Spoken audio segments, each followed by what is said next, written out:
मनोचिकित्सक, चिकित्सक से समझ गए डॉक्टर।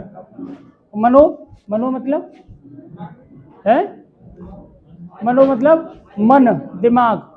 मनोवैज्ञानिक और मनोचिकित्सक में बस इतना सा ही अंतर है कि मनोवैज्ञानिक तो उन समस्याओं पर छानबीन करता है, पढ़ाई करता है, छानबीन करता है कि ये समस्या आ रही है तो क्यों आ रही है।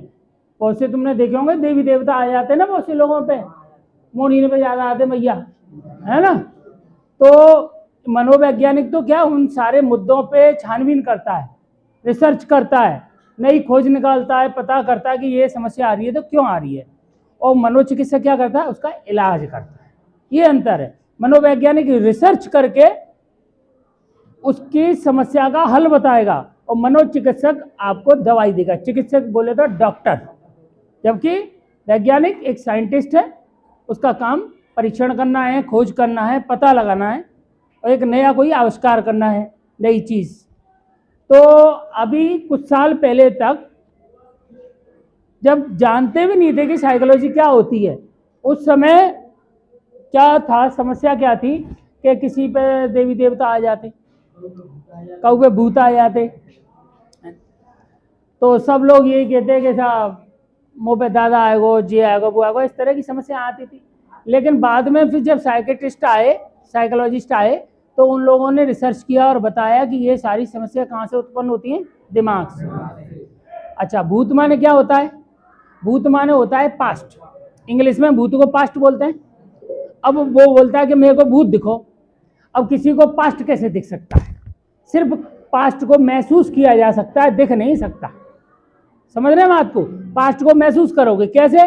पास्ट की जो मेमोरीज है आपकी, उनको याद करोगे आप, और वो मेमोरी जब याद करते जाओगे और वो मेमोरीज आपके दिमाग पे हावी हो जाएगी तो आपको लगेगा वास्तव में मैं पास्ट में पहुंच गया।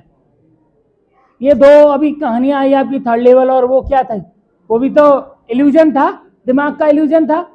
तो यहाँ पे भी सीधे सीधे ये है कि जो भी देवी देवता या इस तरह की जो चीजें तुम्हें नजर आती हैं वो सिंपली कहाँ से शुरुआत होती है, दिमाग से।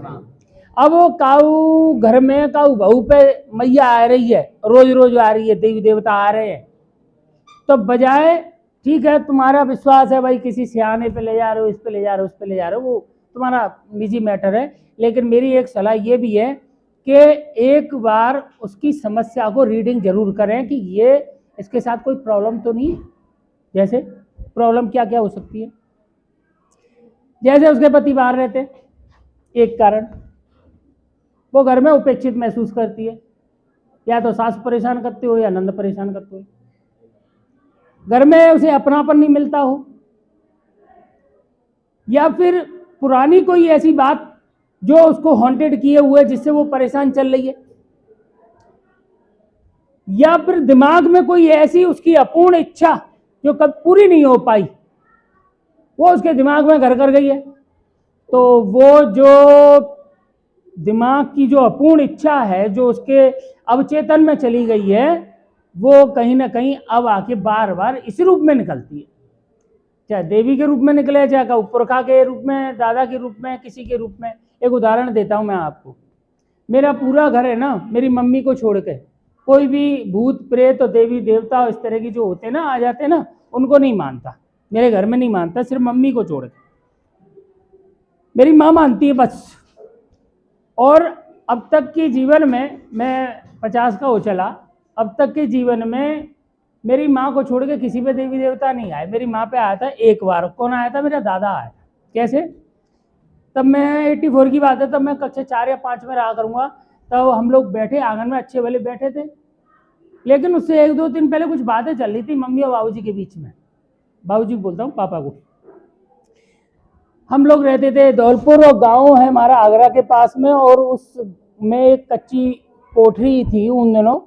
अब तो मकान बन गया, लेकिन कच्ची कोठरी थी, और कच्ची कोठरी की छत जो है पानी में, बरसातों में बिगड़ जाती है, उसको थोड़ा रिपेयर करना पड़ता है। और ये बात मम्मी के दिमाग में बहुत दिनों से चल रही थी कि हम लोग 2-3 साल से गाँव नहीं जा पाए, और उसमें पानी जा रहा होगा कमरे में। ये बात उनके दिमाग में चल रही थी, और वो दिमाग में चलते चलते चलते कब उनके ऊपर, उनके दिमाग पे छा गई, इसका पता नहीं चला। कैसे कि अच्छे वाले चाय पी रहे थे हम लोग, और चाय पीते पीते अचानक से हंस बोल रहे सारे बैठे, एकदम मम्मी की आंखें लाल हो गई, एकदम लाल, बिल्कुल शरीर तन गया, सीधी हो गई।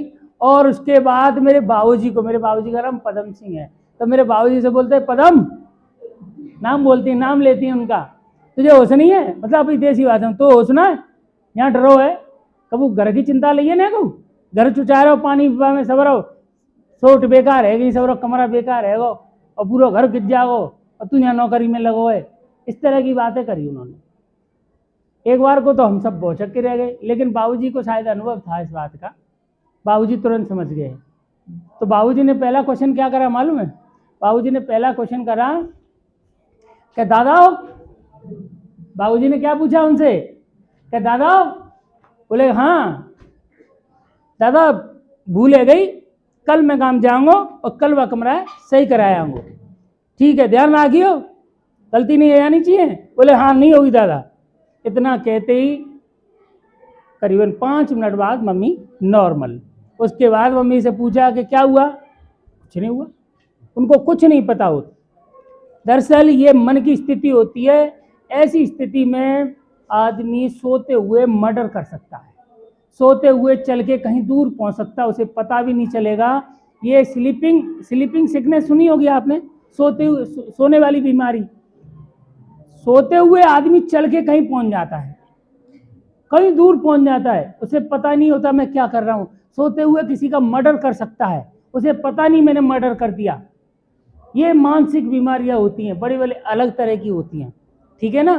तो ये साइकियाट्रिस्ट और साइकोलॉजिस्ट, मनोवैज्ञानिक और मनोचिकित्सक,